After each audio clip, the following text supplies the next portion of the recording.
مولاي صل وسلم دائما أبدا على حبيبك خير الخلق كلهم. مولاي صل وسلم دائما أبدا على حبيبك خير الخلق كلهم. محمد سيد الكونين والثقلين. محمد سيد الكونين والثقلين. محمد سيد الكونين والثقلين والفارقين من عرب ومن عجم. مولاي صل وسلم دائما أبدا على حبيبك خير الخلق كلهم. مولاي صل وسلم دائما أبدا على حبيبك خير الخلق كلهم. هو الحبيب الذي ترجى شفاعته. هو الحبيب الذي ترجى شفاعته. هو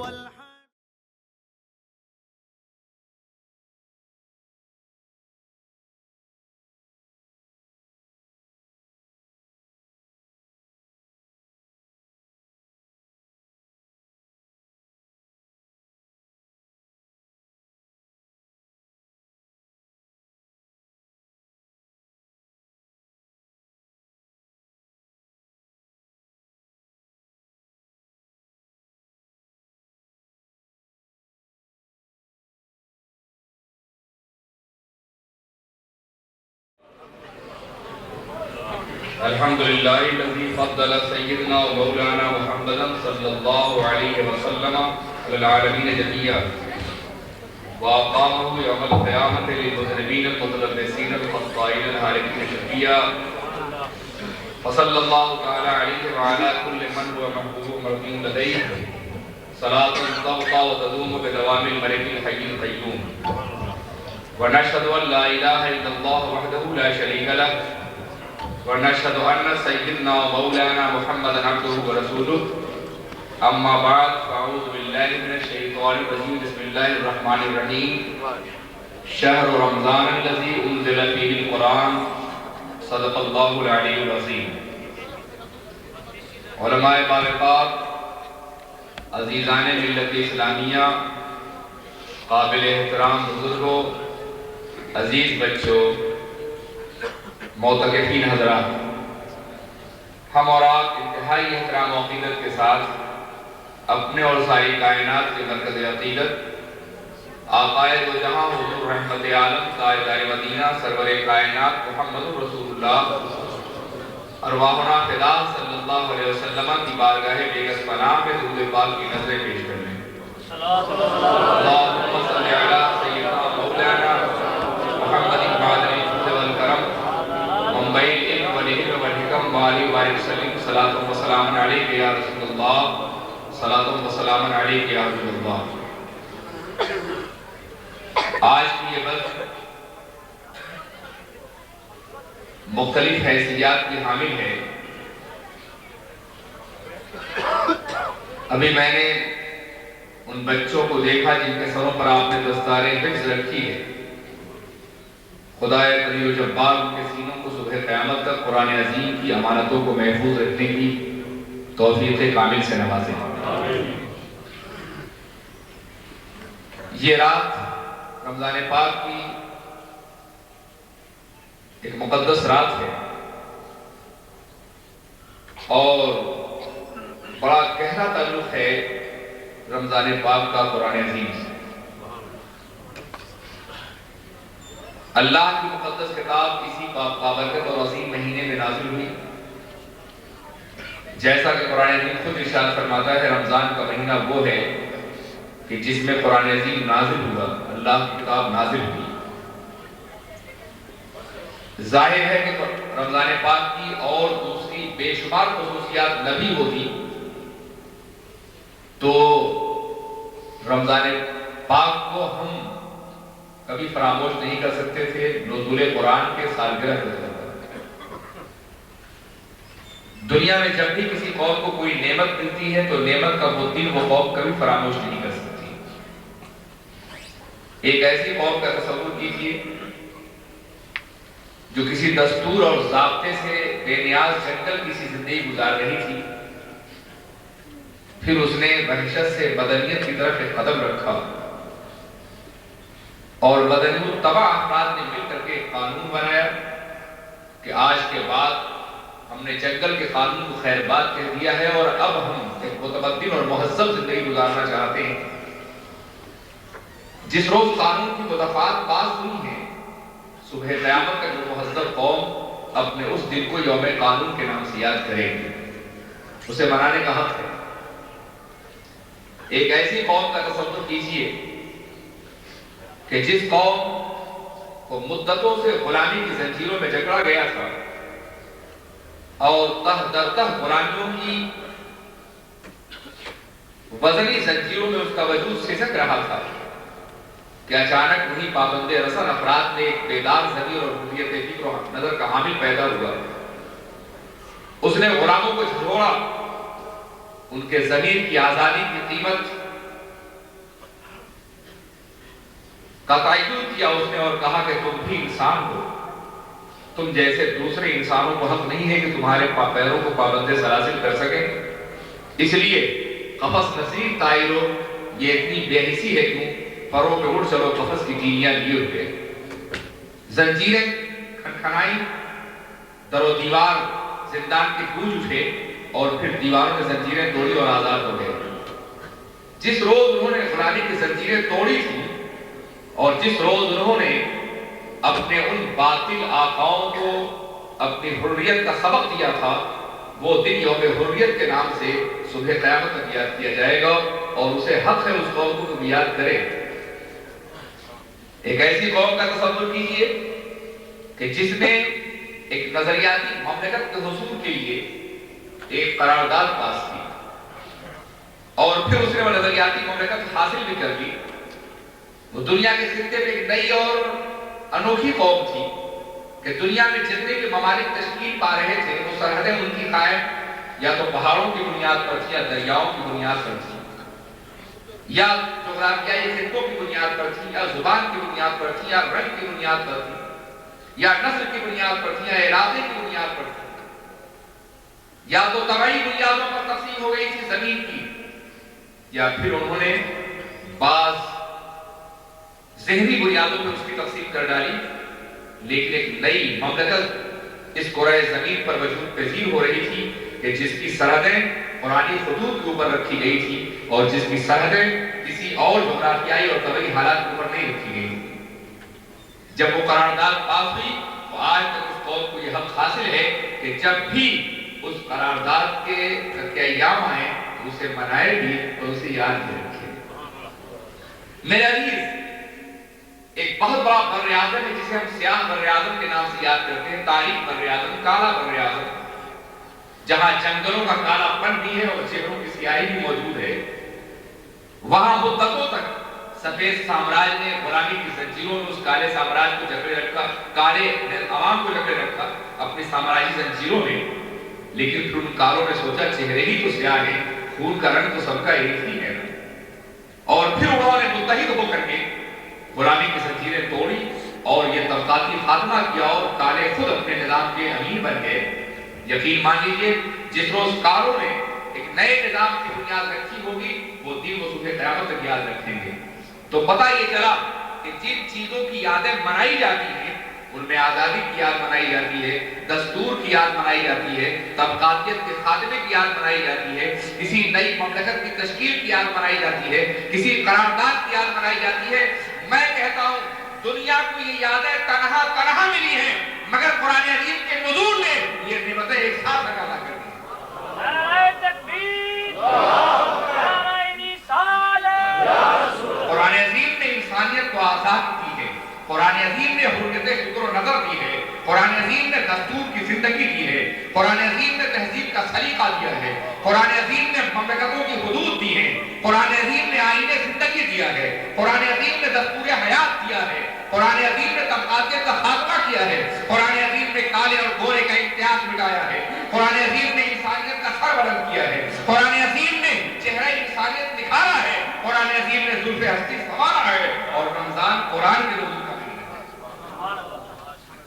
اس لیے ہم اس کی جتنی بھی یاد بنائیں کم ہے، جتنا بھی احترام کریں کم ہے۔ پوری دنیا نے مل کر کے انسانیت کے اس کا عشر عشیر بھی نہیں دیا ہوگا جو قرآن عظیم نے تنہا اپنے نزول کے ذریعے سے پورے عالم انسانی کو عطا فرمایا ہے۔ میرے عزیز، اسی مہینے میں وہ مقدس قرآن نازل ہوا، وہ مقدس کتاب نازل ہوا۔ عزیزان ملت اسلامیہ، اور بڑی گہری مناسبت ہے نزول قرآن کی انسانی قلوب سے اور رمضان سے۔ آپ انبیاء کرام کی مقدس زندگی دیکھیے۔ حضرت موسیٰ علیہ السلام کو توریت دینے کا حکم دیا گیا تو فرمایا گیا 40 روز تک تم تغلیہ کرو۔ وہ 40 روز روزے کے روز تھے۔ انہوں نے اپنی آبادی کو چھوڑا اور اللہ کی بارگاہ میں کوہ طور کی وادیوں میں تشریف لے گئے اور تغلیہ کیا انہوں نے، تاکہ ان کا دل کتاب الہی کے اہتمام کے قابل ہو جائے۔ فطرت پیغمبرانہ نے حضور رحمت عالم تاجدار مدینہ صلی اللہ علیہ وسلم کو خود ہی غار حرا کی تنہائیوں کی طرف مائل کیا۔ مدتوں جاتے رہے، اور جب مشیت نے یہ دیکھ لیا کہ میرا پیغمبر اب احتمال قرآن کے لیے اپنے سینے کو بات کیے ہوئے ہے، تو قرآن پاک کو غار حرا کی تنہائیوں میں نازل ہوا۔ پتہ چلا روزہ، تنہائی اور اعتکاف للہ یہ وہ قدریں ہیں کہ جس کی بنیاد پر قرآن عظیم اترتا تھا، کتاب الہی نازل ہوتی تھی، وحی الہی نازل ہوتی تھی۔ اب وحی پاک کا سلسلہ منقطع ہو گیا ہے، اب کوئی اور وحی نازل نہیں ہوگی۔ وحی پاک مکمل ہو گئی ہے، قرآن عظیم مکمل نظام زندگی اور دستور حیات ہے۔ اس کے بعد کوئی اور وحی نازل نہیں ہوگی، مگر سنو، وحی پاک کا سلسلہ مکمل ہو گیا ہے، اور اب کوئی اور وحی نازل نہیں ہوگی، مگر برکات قرآن کا نزول جاری ہے، رحمت قرآن کا نزول جاری ہے، مفاہیم کی جلوہ گری جاری ہے، اور نور قرآن دلوں کو صبح قیامت تک منور کرتا رہے گا۔ حصول قرآن کے لیے جب روزہ ضروری ہے تو قرآن کا نور حاصل کرنے کے لیے بھی روزہ ضروری ہے۔ اسی لیے اس مقدس ترین مہینے کو روزے کا بھی مہینہ قرار دیا گیا، اور برکات رمضان کے حصول کا مہینہ بھی قرار دیا گیا۔ عزیزان ملت اسلامیہ، قابل احترام بزرگ اور دوستو، پھر یہ مقدس کتاب کتنی عظیم کتاب ہے۔ اتنا تفصیلی موقع نہیں ہے کہ میں اس قرآن عظیم کے جملہ گوشوں کے اوپر آپ کے سامنے روشنی ڈال سکوں یا کچھ واضح گوشے آپ کے سامنے پیش کر سکوں۔ My friend, please do not disturb the program. Sometime inshallah I will speak to you in your own language. I know if you don't understand my language, it is very difficult for you to be quiet. But please, you are in the mosque, in the house of Allah. You have to respect this month, this mosque, and this program also. You are Muslim. Don't you know about yourself? You are our future. We are round about the matter of past. But you are our future. You are going to bear all those burdens which is nowadays in our shoulders. So please be able to guide the futures as a great nation and as a responsible people. So I want to see you totally in a very, very respectful manner in this mosque. Durushi padiye. Allahumma salli ala sayyidina Maulana Muhammad wa alihi wa sahbihi. ہاں تو میں یہ عرض کر رہا تھا اور بتا رہا تھا کہ حضور رحمت عالم تاجدار دو عالم سرور کائنات محمد رسول اللہ روحی فدا صلی اللہ علیہ وسلم پہ اللہ کی مقدس کتاب اسی مقدس ترین مہینے میں نازل ہوئی، اور پھر یہ کتاب انقلاب عظیم کی بنیاد بن گئی۔ آج دنیا میں جتنی بھی نعمتیں پائی جاتی ہیں، جتنی بھی تحریکیں پائی جاتی ہیں، امن کی، انسانیت کی، وفا کی، صداقت کی، تعمیر انسانیت کی، علم کی، فضل کی، کمالات کی، یہ سب سے صدائے بازگشت ہے قرآن عظیم۔ قرآن عظیم سے پہلے دنیا میں اس طرح کی کوئی بھی تحریک نہیں پائی جاتی، اور خود قرآن ایک زندہ معجزہ ہے۔ اللہ اکبر، تمامی انبیاء کرام کو معجزات دیے گئے۔ حضرت موسیٰ کو معجزہ دیا گیا ان کے زمانے کے مطابق، سحر و طلسم کا زور تھا تو عصا کا معجزہ دیا گیا۔ حضرت عیسیٰ کے زمانے میں طب یونانی شباب پر تھی تو مسیحا بنا کے بھیجا گیا۔ حضور رحمت عالم کے زمانے میں زبان دانی کا زور تھا تو قرآن عظیم کا معجزہ دیا گیا، اور اس اعلان کے ساتھ وَإِن كُنتُمْ فِي رَيْبٍ مِّمَّا نَزَّلْنَا عَلَىٰ عَبْدِنَا فَأْتُوا بِسُورَةٍ مِّن مِّثْلِهِ۔ اگر تم اس قرآن کے بارے میں شک کر رہے ہو جو ہم نے اپنے حبیب کے اوپر نازل کیا تو اس کے جیسی ایک صورت ہی بنا لاؤ، اس کے جیسی ایک آیت ہی بنا لاؤ، اس کے جیسا کوئی کلام بنا لاؤ۔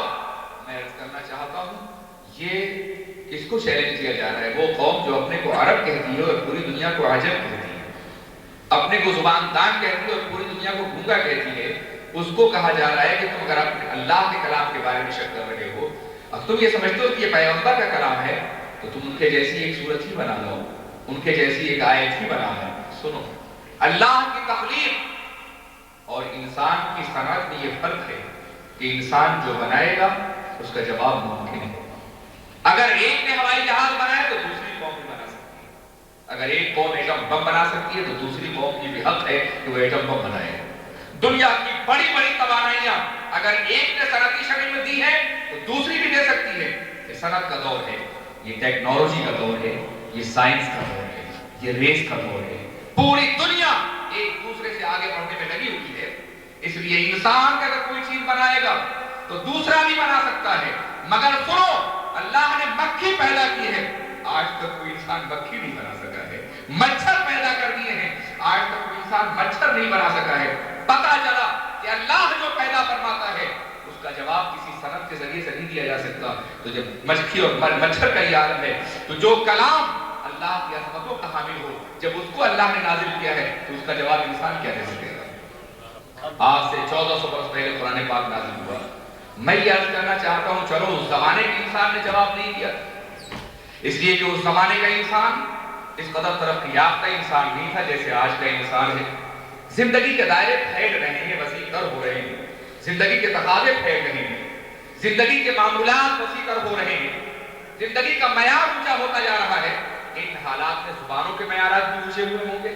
تو 1400 سال پہلے کا انسان اگر جواب نہیں دے سکا تو شاید آج کا انسان جواب دے دیتا، مگر قربان جائیے، نہ 1400 سال پہلے کا انسان جواب دے سکا اور نہ آج کا انسان جواب دے سکتا ہے، اس لیے کہ انسان کا کلام ہوتا تو جواب دیا جا سکتا۔ یہ اللہ کا کلام ہے، اس وقت بھی فصاحت و بلاغت کے نقطۂ انتہا پر تھا اور آج بھی اسی مقام پر ہے۔ یہاں میں اہل علم کی تھوڑی توجہ چاہوں گا، آپ ذرا زبانوں کا مزاج دیکھیے۔ میں قرآن پاک کے بلاغی نظام، قرآن پاک کے پیغام، قرآن پاک کی فکر ترتیبی، قرآن پاک کے نظم اور قرآن پاک کی دوسری خصوصیات پر گفتگو کرنے سے پہلے ایک بالکل سامنے کی بات عرض کرنا چاہتا ہوں جسے ہر مسلمان آسانی کے ساتھ سمجھ سکے گا۔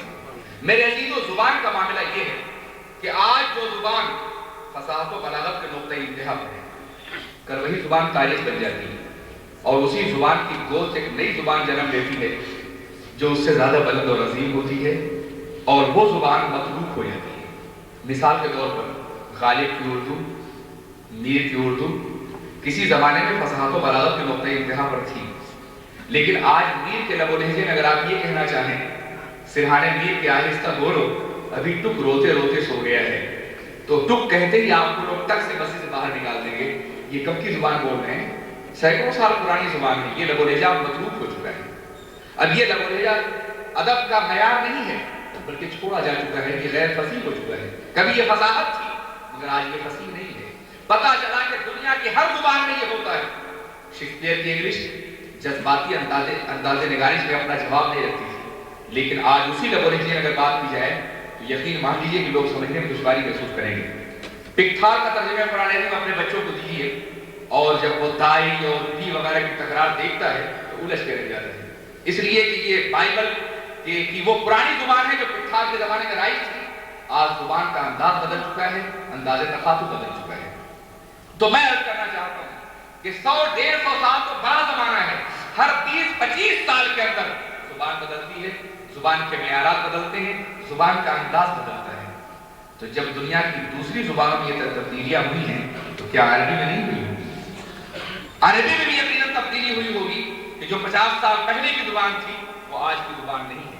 عربی زبان اس اعتبار سے بڑی مالدار زبان ہے کہ اشتقاق نے اسے 1000 قسم کی دولتوں سے مصادر اور اس کے اشتقاق نے 1000 قسم کی دولتوں سے مالا مال کر دیا ہے۔ عالم یہ ہے کہ دوسری زبانیں تراکیب کے سہارے، اجنبی الفاظ کے سہارے اپنا دامن بھرتی ہیں، مگر عربی زبان یہ ہے کہ محض ایک مصدر سے ہزاروں مشتقات جنم لیتے چلے جاتے ہیں اور اس کا دامن ہمیشہ باندھا رہتا ہے۔ یہی وجہ ہے کہ فرانسیسیوں نے عربوں پہ حکومت کی، اس زبان نے ان کا مقابلہ کیا۔ یہی وجہ ہے کہ انگریزوں نے عربوں پہ حکومت کی مگر عربی زبان اپنی پوری توانائی کے ساتھ زندہ رہی۔ ان کا تو یہ عالم ہے کہ جس ملک میں یہ پہنچتے ہیں اس ملک کی اپنی زبان ختم ہو جاتی ہے اور یہ اپنی زبان مسلط کر دیتے ہیں، مگر مصر پر نہ کر سکے، عراق پر نہ کر سکے، اس لیے کہ انگریزی سے زیادہ مالدار زبان عربی زبان کے شکل میں موجود تھی۔ عربی زبان دنیا کے 42 ملکوں میں بولی جانے والی زبان ہے اور اللہ کے کلام کی زبان ہونے کی حیثیت سے ہر مسلمان عربی زبان سے ایک طبعی مناسبت رکھتا ہے، ایک فکری مناسبت رکھتا ہے۔ ہمارے کلچر میں، ہماری تہذیب میں، ہماری سویلائزیشن میں ہزاروں ایسے الفاظ ہیں جو عربی زبان کے رائج ہیں۔ پھر عربی زبان میں یہ بھی خصوصیت ہے کہ اردو میں اور دنیا کی بعض دوسری زبانوں میں سائنس اور ٹیکنالوجی، میڈیکل اور دوسرے مضامین کو نہیں پڑھایا جا رہا ہے، مگر عربی زبان کے اندر ترجمے کی بھرپور صلاحیت ہے، یہ سارے مضامین دائمی پڑھائے جا رہے ہیں۔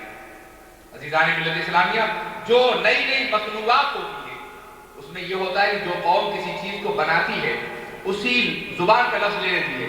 اردو میں ریڈیو کا کوئی اردو کا لفظ نہیں ہے، ریڈیو ہی بولتے ہیں۔ ٹیلی ویژن کے لیے کوئی اردو کا لفظ نہیں، ٹیلی ویژن ہی بولتے ہیں۔ اس لیے بولتے ہیں کہ اس کے لیے کوئی ترجمے کی ضرورت نہیں ہے، جس قوم نے ایجاد کیا اسی زبان سے لے لیا گیا ہے، اسی قوم سے ناؤن بھی لے لیا گیا اور اسم بھی لے لیا گیا ہے، مگر عربی زبان میں ان کے ترجمے کرنی ہے۔ جتنی بھی ایجادات ہوتی ہیں، ایٹم بم کو ایٹم بم نہیں کہتے ہیں، ان بلدو ذریعہ کہتے ہیں۔ ریڈیو کو ریڈیو نہیں کہتے، وزیا کے نام سے وہ یاد کرتے ہیں۔ سینما کو سینما نہیں کہتے، شاہد البیضا کے نام سے اسے یاد کرتے ہیں۔ تو پتہ یہ چلا کہ عربی زبان کے ٹرانسلیشن کی قوت اتنی طاقتور ہے اور اتنی قدر وائڈ ہے کہ براہ راست وہ دوسری زبانوں کے الفاظ کو اپنے اندر رخ کر لیتی ہے۔ ایک اور انداز دیکھیں کہ آپ دنیا کی کسی زبان کے کسی بھی نام کا ترجمہ کریں تو آپ کو ترکیب کا سہارا لینا پڑے گا، لیکن عربی اپنی اشتقاق کی بنیاد پر مفرد الفاظ کے لیے مفرد الفاظ دیتی ہوئی نظر آتی ہے۔ یہ وہ خصوصیات ہیں جو صرف اس زبان کی خصوصیات ہیں۔ تو مجھے بتاؤ کہ جب اردو میر کے دور کی زبان کو نہیں برداشت کر سکتی، جب آج کی انگلش شیکسپیئر کی انگلش کو نہیں برداشت کر سکتی، تو آج سے 1400 سال پہلے جو قرآن نازل ہوا آج تو اسے پرانا ہو جانا چاہیے تھا، آج تو اس کی زبان کو پرانا ہو جانا چاہیے تھا، آج تو اس کے ادب کو پرانا ہو جانا چاہیے تھا، آج تو اس کے اسلوب کو پرانا ہو جانا چاہیے تھا، آج تو اس کے انداز فکر کو پرانا ہو جانا چاہیے تھا، مگر قربان جائیے جس طرح سے آج سے 1400 سال پہلے قرآن پاک فساد و بلاغت کے نقطہ انتہا پر تھا، آج بھی ہے، نہ اس زمانے میں کوئی ادب چیلنج کر سکا ہے اور نہ آج کے زمانے۔ جانتے ہیں اس کی خصوصیت، اس کی وجہ کیا ہے؟ اس لیے کہ اگر انسان کا کلام ہوتا تو حالات بدلتے، یہ اللہ کا کلام ہے جو حالات کو بدلنے والا ہے، حالات میں بدلنے والا نہیں۔ عزیزان ملت اسلامیہ، آپ کچھ اور بھی انداز سے قرآن پاک کے کلام کی عظمتوں کا جائزہ لیں۔ میرے عزیز، کبھی آپ نے سوچا اور غور کیا کہ زبانیں خانوں میں بٹی ہوئی ہیں، علیحدہ طبقوں میں بٹی ہوئی ہیں۔ میڈیکل سائنس کی لینگویج اور ہوتی ہے، اس کی اصطلاحات اور ٹرمز اور ہوتی ہیں، فزکس کی اصطلاحات اور ہوتی ہیں، ریاضی کی اصطلاحات اور ہوتی ہیں۔ آپ دیکھتے ہیں کہ اگر وکیل کوئی زبان استعمال کرے گا تو بہت احتیاط کے ساتھ وہ چاہے گا کہ مفہوم کا جو وزن ہے زبان کا اتنا ہی وزن ہے، وہ شاعری نہیں کرے گا وکیل، اس لیے کہ لا بول رہا ہے، قانون بول رہا ہے۔ ایک وکیل کو حق نہیں ہے کہ مبالغہ کرے، وہ کنایا بھی نہیں بولے گا، وہ استعارے سے بھی بچے گا، وہ تشبیہ سے بھی بچے گا، اس لیے کہ وہ جانتا ہے کہ یہ اللہ کی زبان ہے۔ اگر ہم نے مبالغہ کیا تو قانون کا کچھ فیصلہ کر دے گا، اگر ہم نے استعارے سے کام لیا تو جج کچھ اور سمجھ جائے گا۔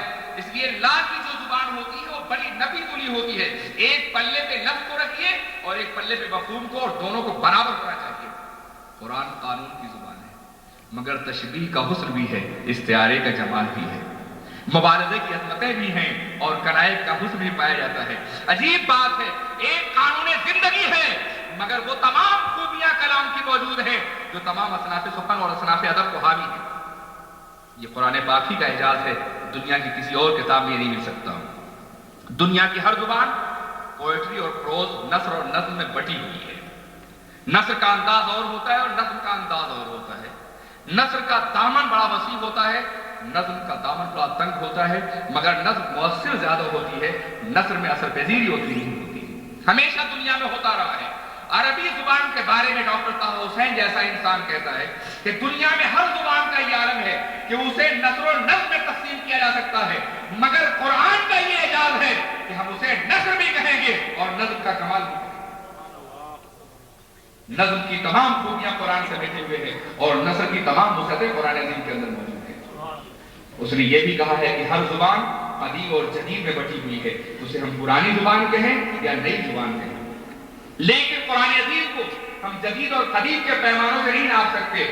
ہم اگر انگلش کے بارے میں بولیں، اردو کے بارے میں بولیں اور زبانوں کے بارے میں بولیں تو ہم کہیں گے یہ قدیم زبان ہے، یہ جدید زبان ہے، لیکن جب عربی کے بارے میں ہمیں بولنا ہوگا تو ہمیں کہنا ہوگا کہ یہ قدیم ہے، یہ جدید ہے اور یہ اسلوب القرآن ہے جس پہ جدت و قدامت کا کوئی اثر نہیں ہوتا ہے۔ عزیزان ملت اسلامیہ، جانتے ہو ایسا کیوں ہے؟ 1400 سال گزر جانے کے بعد بھی قرآن عظیم کی تروتاز کی، قرآن عظیم کا حسن، قرآن عظیم کی باؤنٹی، قرآن عظیم کی بیوٹیفلنس، قرآن عظیم کا جمال آج بھی باقی کیوں ہے؟ اس لیے کہ اللہ کا کلام ہے۔ دنیا کی ہر زبان زمانے کے سائے میں لکھی جاتی ہے، مگر کلام الہی زمانے سے بلند ہے۔ زمانے کے اثرات اللہ کے کلام کے اوپر اثر انداز نہیں ہو سکتے۔ میرے عزیز دوستوں اور بزرگوں، یہی وجہ ہے کہ آپ جو قانون بنائیں گے، انسان جو قانون بنائے گا، کل وہ قانون ٹوٹ جائے گا۔ اس لیے ٹوٹ جائے گا کہ انسان آج کو جانتا ہے مگر کل کو نہیں جانتا۔ یہی وجہ ہے کہ پارلیمنٹس میں نئے نئے قوانین بدلے جاتے ہیں، مگر جب اللہ کوئی قانون عطا فرمائے گا تو اسے کل نہیں توڑ سکتا، اس لیے کہ خدا آج کو بھی دیکھ رہا ہے اور کل کو بھی دیکھ رہا ہے۔ قرآن اللہ کے کلام کا مجموعہ ہے، اسے نہ کل توڑ سکتا ہے نہ آج توڑ سکتا ہے۔ زمانے کی تقسیم تو ہم نے اپنی عمریں ناپائیدار کے اعتبار سے کرنی ہے۔ قدرت کی نگاہ میں زمانے کی کوئی حیثیت نہیں ہے، وہ تو خالق زمانہ ہے۔ ہم حال، مستقبل اور ماضی کی تقسیم اپنے حالات کے اعتبار سے کرتے ہیں۔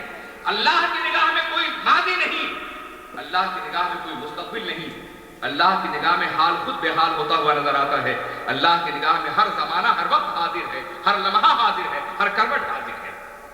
میرے عزیز، یہی وجہ ہے کہ آج سے 1400 سال پہلے قرآن عظیم نے جو فیصلے کر دیے ہیں، آج دنیا مجبور ہو رہی ہے اس کی تصدیق کی طرف، دنیا مجبور ہو رہی ہے اس فیصلے کو ماننے کی طرف، دنیا مجبور ہو رہی ہے اس فیصلے کو تسلیم کرنے کے لیے۔ میں پہلے آپ کو بتا دوں، قرآن سائنس کی کتاب نہیں ہے، قرآن دعوت کی کتاب ہے، قرآن کا مخاطب انسان ہے، قرآن قانون کی کتاب ہے، پیغام الہی ہے، قرآن قصص اور عبر کی کتاب ہے، قرآن عظیم تفسیر و تنظیر کی کتاب ہے، قرآن عظیم سائنس کی کتاب نہیں، مگر قسم قربان جائیے سائنس کے سلسلے میں جو اس نے فیصلے کر دیے ہیں، آج کی سائنس سر جھکا کے اس کی تائید کرتی ہوئی نظر آتی ہے۔ اختلاف کی ضرورت نہیں۔ میں چند مثالیں دینے کے بعد اپنی گفتگو بند کر دوں گا، بہت زیادہ وقت ہمارے پاس نہیں ہے، انشاءاللہ پھر کبھی چند مثالیں لیٹسٹ، بہت ہی نئی اور بالکل سامنے۔ یہ زمین یا آسمان، یہ تقدیر کائنات ہے۔ ایک بہت بڑا سوال کی انسانی ذہن کے سامنے، بہت بڑا سوال یہ نشان، یہ زمین کیسے پیدا ہوئی، یہ آسمان کیسے وجود میں آیا، انسان کیسے وجود میں آیا، زندگی کیسے پیدا ہوئی، کب پیدا ہوئی، کس وقت پیدا ہوئی۔ یہ بہت سے سوالات ہیں جن کا جواب آج کی سائنس تلاش کرتی ہے۔ ان جوابات میں کچھ جوابات یہ بھی ہیں کہ یہ زمین ہمیشہ ایسی نہیں تھی۔ زمین سورج کا ایک حصہ ہے، کبھی ایک جلتا ہوا گولا، ایک آتش مشتعل تھی، اور پھر اس کے بعد سورج سے ٹوٹ کے جدا ہوئی اور مدتوں تک سرد ہوتی رہی، کروڑہ سال اس کے اوپر گزرے سرد ہونے میں، اور اس کے بعد پھر اس پہ زندگی کے آثار میں گزار ہوئے۔ تو پتہ یہ چلا کہ زمین سورج کا ایک حصہ ہے، سورج سے ٹوٹ کے جدا ہوئی ہے۔ یہ بات آج 1400 سال بعد میں کہی جا رہی ہے، اور قرآن عظیم نے 1400 سال پہلے فرمایا تھا، اولم یر الذین کفروا ان السماوات والارض کانتا رتقا ففتقناہما۔ کیا وہ لوگ جنہوں نے کفر کیا وہ یہ نہیں دیکھ رہے ہیں کہ یہ بستیاں اور بلندیاں ملی ہوئی تھی، ہم نے ان کو ایک دوسرے سے جدا کر دیا۔ آج 1400 سال کے بعد انسانی عقل نے جس حقیقت کا انکشاف کیا ہے، کلام الہی 1400 سال پہلے سے اس کا اعلان کر رہا ہے۔ افسوس کہ ہم نے اللہ کے کلام کو اس اعتبار سے پڑھنے کی کوشش نہیں کی جس اعتبار سے اسے پڑھا جانا چاہیے تھا۔ پھر اس پہ زندگی کیسے نمودار ہوئی، پانی کیسے پیدا ہوا، سبزہ کیسے پیدا ہوا، اس کے بارے میں آج کی سائنس یہ کہتی ہے کہ زمین ایک ٹھوس حقیقت کا نام ہے. اچانک اتفاق کا ایک دھماکہ ہوا اور زمین پانی پیدا ہو گیا, سبزہ پیدا ہو گیا. اصل میں سائنس اور مذہب کی بولی میں فرق ہے. سائنس جہاں کسی بات کی فکری توجیہ نہیں کر پاتی, ریزننگ سے عاجز آ جاتی ہے, وہ یہ کہتی ہے کہ اتفاق کرنا ہے. سڈنلی ایسا ہو گیا, ایکسیڈنٹلی ایسا ہو گیا, اچانک ایسا ہو گیا. جہاں وہ رک جاتی ہے, جہاں وہ کچھ کہہ نہیں سکتی, جہاں اس کے بعد کوئی ایسا پیمانہ نہیں کہ وجہ بتا سکے, اسے وہ اتفاق کہتی ہے. اور ہم یہ کہتے ہیں کہ اللہ کی قدرت. سائنس جسے اتفاق کہتی ہے, ہم اسے اللہ کی قدرت کا نام دیتے ہیں. کیوں؟ اس لیے کہ اتفاق میں نظم و ترتیب نہیں ہوتا, اتفاق میں حسن نہیں ہوتا, اتفاق میں جمال کی رعنائیاں نہیں ہوتی. اتفاق تو بڑا بے ہنگم سا معاملہ ہوتا ہے. میں آپ کو مثال دوں, آپ ایک گلاس پانی زمین پہ پھینکیں اور آپ سمجھیں کہ آسٹریلیا کا نقشہ طبعی اور فکری اور سیاسی بن جائے گا, تو بن جائے گا نہیں, اس لیے کہ اتفاقاً آپ نے پھینکا ہے نا, کبھی نہیں بن سکتا. نظم و ترتیب اتفاق کے اندر نہیں ہوتا. یہ اتفاق نہیں ہے کہ اس قدر حسین آسمان قائم ہے, ستاروں کی یہ کہکشاں سجی ہوئی ہے, انجمن سیارہ ہمارے سامنے ہے, اور اتنا نظم و ضبط ہے کہ ایک سیکنڈ کا فرق بھی واقع ہو جائے تو قیامت آ جائے. یہ اتفاق نہیں ہے, اس کے پیچھے کوئی تدبر کام کر رہا ہے, کوئی فکر کام کر رہی ہے, کوئی مدبر حقیقی ہے جو اس نظام کو چلا رہا ہے. بلکہ سائنس نے یہ کہا کہ زمین سورج سے جدا ہوئی اور اس کے بعد اتفاقاً ایک دھماکہ ہوا اور زمین بر اعظموں میں بٹ گئی اور بیچ بیچ میں سمندر پیدا ہو گئے. اس کو سائنس نظریہ انتشار بر اعظم کا نام دیتی ہے. میں نے ترجمہ کیا, اس انگلش اصطلاح کا سلسلے میں بولی جاتی ہے. زمین کیسے الگ ہوئی, کس طرح الگ ہوئی؟ ایک دھماکہ ہوا, پانی الگ ہو گیا اور زمینیں مختلف دور دور چلی گئی. یہ آسٹریلیا ہے, یہ امریکہ ہے, یہ ایشیا ہے, یہ افریقہ ہے, یہ یورپ ہے اور یہ دوسرے خطے ہیں. دراصل اتفاقاً ایسا ہوا. میں عرض کرنا چاہتا ہوں, قرآن حکیم ارشاد فرما رہا ہے کہ اے لوگوں, تم جن حقائق کا مشاہدہ 1400 سال بعد کر رہے ہو, قرآن عظیم نے اس کا اعلان پہلے ہی کر دیا ہے. وَالْأَرْضَ بَعْدَ ذَلِكَ دَحَاهَا فَأَخْرَجَ مَاءَهَا وَمَرْعَاهَا. وہی پروردگار عالم ہے جس نے زمین کی پیدائش کے بعد زمین کو پھاڑ دیا, اس میں سبزہ بھی نکالا اور پانی بھی نکالا. آج کی سائنس یہ کہتی ہے کہ زندگی کے آثار سب سے پہلے پانی کی سطح میں نمودار ہوئے. قرآن عظیم ارشاد فرماتا ہے وَجَعَلْنَا مِنَ الْمَاءِ كُلَّ شَيْءٍ حَيٍّ. ہم نے پانی ہی سے ہر چیز کو زندگی عطا فرمائی ہے, ہم نے پانی ہی سے ہر چیز کو حیات عطا فرمائی ہے. عزیزان ملت اسلامیہ, اور آگے بڑھیے تو آپ کو اس طرح کے ہزاروں بقائد اس کائنات میں پھیلے ہوئے نظر آئیں گے اور آپ قرآن عظیم کے نازل کرنے والے کو حضور میں سجدہ کرنے پہ مشغول ہوں گے. آپ نے سمندروں کا اگر سفر کیا ہوگا تو دیکھا ہوگا کہ مختلف سمندر ملتے ہیں, مختلف رنگ کے پانی ہوتے ہیں, ملتے ہیں مگر ملتے نہیں ہیں. یہ کالا پانی اور گورا پانی دونوں مل کے بہ رہے ہیں لیکن خط پڑا ہوا ہے, مل نہیں رہے ہیں. یہ میٹھا پانی, یہ کھارا پانی ہے, دونوں مل کے بہ رہے ہیں مگر مل نہیں رہے ہیں. صاف نظر آتا ہے کہ یہ میٹھے پانی کی دھار ہے, یہ کھارے پانی کی دھار ہے.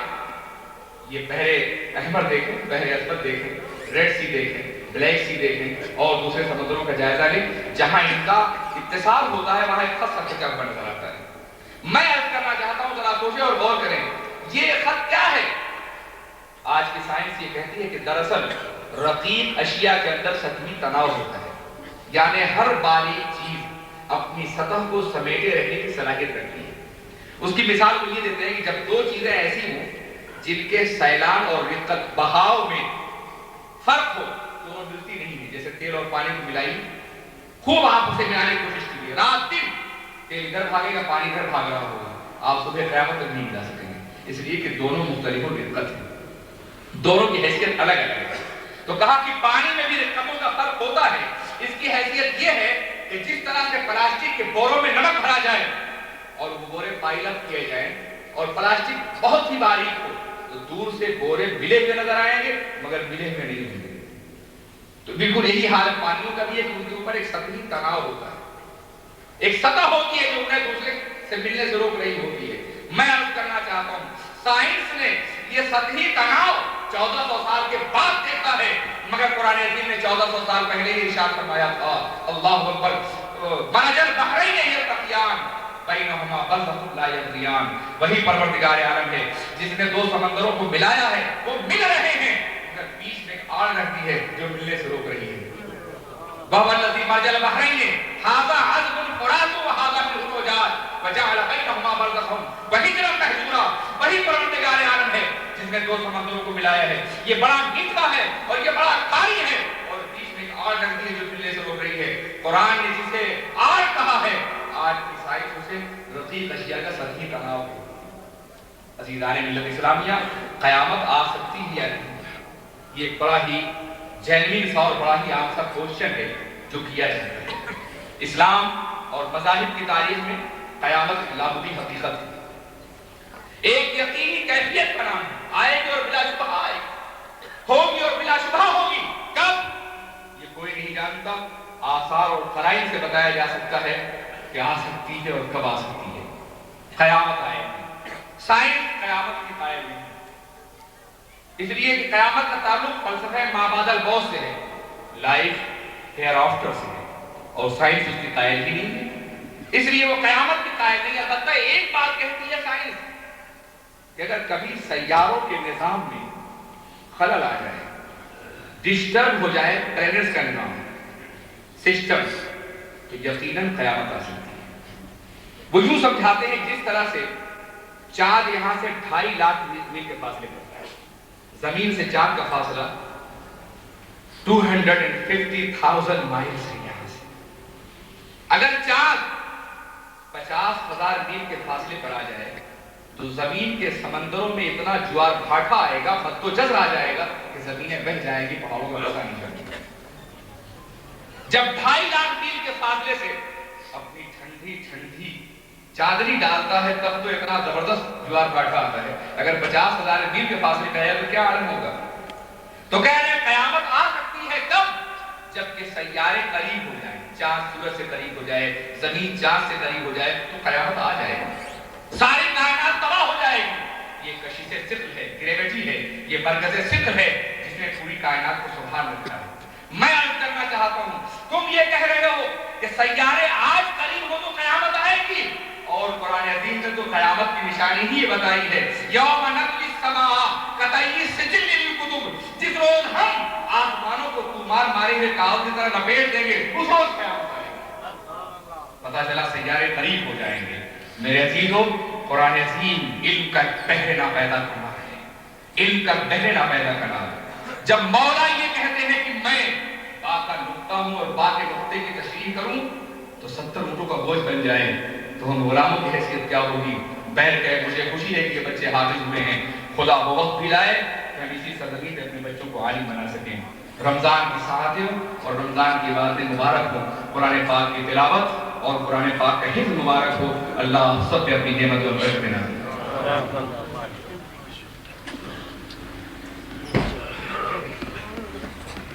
حضرت علامہ قمرالزمان حاضری مولاي صل وسلم دائما أبدا على حبيبك خير الخلق كلهم مولاي صل وسلم دائما أبدا على حبيبك خير الخلق كلهم محمد سيد الكونين والثقلين محمد سيد الكونين والثقلين محمد سيد الكونين والثقلين والفارقين من عرب ومن عجم مولاي صل وسلم دائما